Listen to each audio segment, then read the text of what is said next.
at Midwest LSA Expo.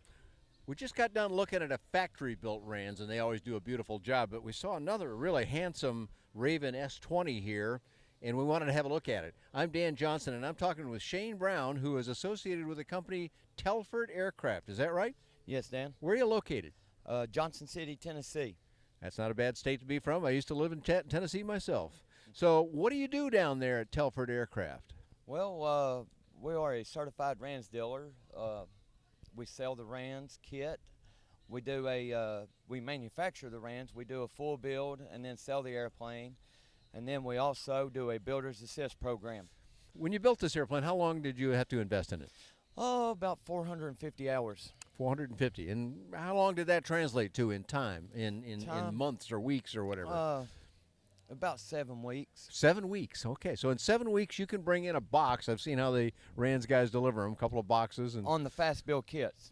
Oh, okay. Okay. That's a fast build kit. Slow build's a little slower to build. Okay. And a fast build means that the wing is significantly assembled, the wing for is example, assembled, right? Covered, the fuselage is covered. So an individual that comes in the builder assist, how long would he need to, or she need to consider planning for how many weeks or months it'll take them? We tell them 90 days, Dan. 90 days. Okay. We now that would mean they'd have to be there pretty regular during that time, yes. right? Okay. They need to, in order to be the builder, they need to be there pretty much throughout the whole build. Okay, so if you can't get away from home, you got to do it another way. Try the quick build kit at home, or maybe come mix the two. You could come up and get some information, take the parts home, and finish it up at home or something. Yes. Okay, so I want to go inside and look at this instrument panel that you've done. The airplane looks great, as they usually do from RANS, but I want to look at this panel because there was something different about it, and I want you to explain what that is, Shane. So, Shane, I'm looking at this panel here. First of all, it looks great, but when I get kind of close, I can see that these aren't little stick-on labels, or they're not painted on. In fact, when I came up here earlier and looked at the end number and I ran my finger across it like I'm doing right now, this is cut into this material. So first of all, what's this material? This is a Lexan plastic, Dan. This is a plastic. And we've got those in all different colors of choice. And that is a laser so this edge. panel can match the airplane then if you want. Yes. Within certain ranges, yes. I'm sure. Okay. So, and great, you got we love the Dynon and the Skyview Touch. I mean, one of the great instruments in all of aviation. And you're pairing it up with another one I like from Garmin with the touch. Well, they both got touch screens, but there's a good combination. Supports two of the companies that really are big in our industry. Yes, sir. But when I look at this here, I just keep kind of coming back to this because it looks so sanitary and proper and thin little lines, but I can feel with my fingernail that little thin line there around these switches is cut right into this material. How can you do that so precisely? Well, Dan, with the labeling and the lines and stuff, we do that with the laser. That's laser etched in. Okay. And then for our instrument holes and screw holes, we flow jet those with water. Okay, so the lettering is laser, but that hole right there with this analog instrument in it, that's cut with a water jet. Yes, Dan. For the accuracy, and so we get a nice fit all the way around in every airplane we do. Now, okay, so somebody's working on this somehow. Will you do this remotely for them? Like, let's say they're in, Washington State, long way from Tennessee, and they're building a RANS, and they go, hey, I heard about this panel thing. Can you guys make me a panel? Would you do that for them? Yeah, we've actually got one that we just shipped up to Maryland. So all they do is tell us what instruments that they're putting in it and where they want them. And then so they take a piece of paper and they kind of sketch it out, and maybe they send you a sketch that looks roughly like this. Yep. And you can go, we'll take it from there? And then we lay it out in a CAD, and then we send that down to the flow jet and cut it out, and we drive down and pick it up.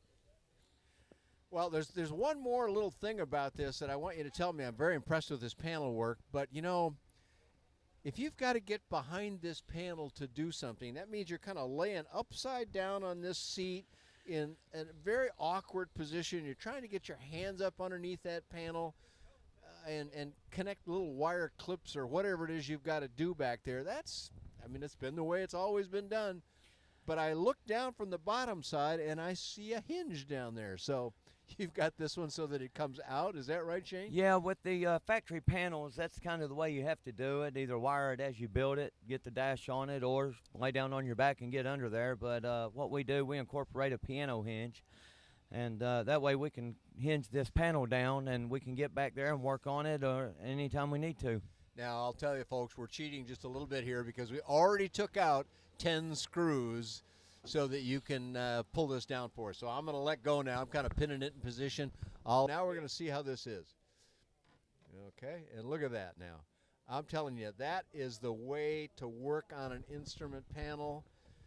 Don't do this in flight, folks, but when you're back down on the ground, look at this. It's beautifully done. You can get at all the connectors. You can get at everything you needed here. Wow, tell me a little bit more about how nice this is to be able to do it this way, Shane. Well, Dan, oh God, it's beautiful not to have to lay down on your back. Anybody that's ever worked on an airplane knows it's not very comfortable, and a lot of stuff's flimsy, bends. So it's a lot easier to lay the panel down and get back here, get to anything we need, breakers, wires. We've got all of our wires are labeled under here if you didn't notice. Oh, yeah, no, the camera can't see that, but all these little white connector boxes are sitting on a panel, which itself is completely I can tell what every single one of these connectors is right from here. That is really slick. That's more of that laser etching then that you're doing. Yes, huh? We start out with the aircraft engine. And then this is all your stick grip, trims. And then it goes into your pilot, your your phones, and then your co-pilot and your phones. Okay, wow, great. I mean, that's, first of all, it's very nice, and it's just like the outside of the panel looked. It's all very nice and tidy here. You've got it all wire wrapped very neatly and keeping everything joined together well. Now, something else, Dan, I want to tell you is most people that build a RANS is when they get their panel, they get one piece of aluminum. It's made just like this one, but it starts here and it's one flat piece. Oh, sure. You don't get this panel here. Oh. That's something we do. Oh, and okay. that's also lasered and bent and flow jetted out, and we've got nut certs in it. All your components will bolt straight onto it. Your dynon, it's just all nut certs is in it. For your computers, if you run a UL engine or any engine that you need a computer, and then yeah, I'm telling you, this is a very nice looking production here. So this I'll call it a shelf here, this panel holder or whatever yeah, we call it the avionics tray. Avionics tray. Okay, that's a much nicer term.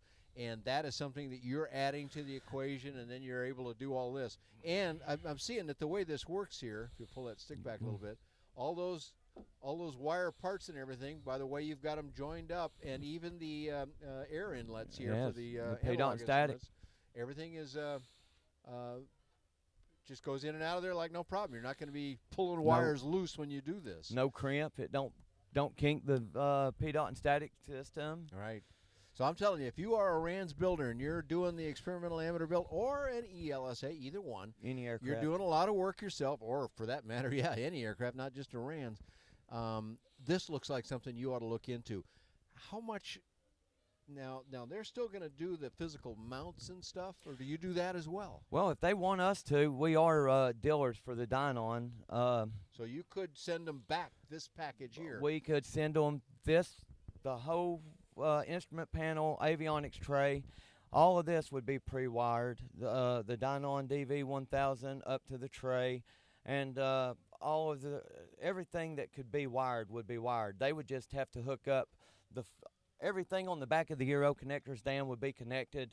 They would just have to hook up their aircraft to the front side of the Euro connectors. I see. Okay, so you still got a little work to do, but I mean, look at here. There's quite a bit going on here, and you could do all of that for them, or you could just send them the panel if they wanted to do that. Yes. Do these mounts themselves.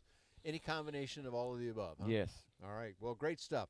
So that's wonderful, Shane. Tell me how we get a hold of Telford Aircraft. Well, you can. You got a web address? We do have a web which we're working on our web page now. The web page is actually Telford Aviation, or you can contact me 423-923-1724. You find us on Facebook, Telford Aircraft 1430. Okay, very good. And I guess we don't really need the name of Sam's company, but let's go ahead and mention it again just to give him some credit for having this fancy equipment. That's American Mechanical. American Mechanical, also located in Tennessee, as you said. Yes, and we do a lot of one-off parts for people. If they've got something and they don't have a way to mount it or connect it or whatever, then we will design them a one-off part for it. Well, thanks so much for talking to us today, Shane. You can find more about RANS, and we'll connect up with more of this kind of equipment as well, and lots of affordable aviation on BuyDanJohnson.com. Thanks for joining Shane and myself here at the Midwest LSA Expo. The Copperstate Fly-In has been bringing aviation enthusiasts in the southwest U.S. together since 1973. This year we are thrilled to be hosting the Copperstate Fly-In at the Buckeye Municipal Airport, KBXK, in conjunction with the Buckeye Airfair. The dates for the fly-in are February 8, 9 and 10, 2019. We anticipate that the 2019 Copperstate Fly-In will break all of our previous attendance records. Admission and parking to the 2019 Copperstate Fly-In and Buckeye Airfair are free, including the 2-hour air shows, beginning at noon, Saturday and Sunday. So make sure to join us for a weekend of free fun for the entire family. See light sport aircraft, experimental aircraft, ultralights, vintage and military aircraft, as well as action-packed demonstrations. Visit the many educational forums, aircraft displays, youth activities, or one of the over 100 vendors. Copperstate Fly-In Inc. is a volunteer-run, non-profit organization dedicated to promoting recreational and general aviation through events, scholarships, and public education. Proceeds from the Copperstate Fly-In help support scholarship programs for youth seeking careers in the aerospace industry. Copperstate is the largest fly-in of its type in the western United States and the 4th largest fly-in in the U.S. We look forward to seeing you, February 8 to 10, 2019, at the Buckeye Municipal Airport, 3000 South Palo Verde Road, Buckeye, Arizona.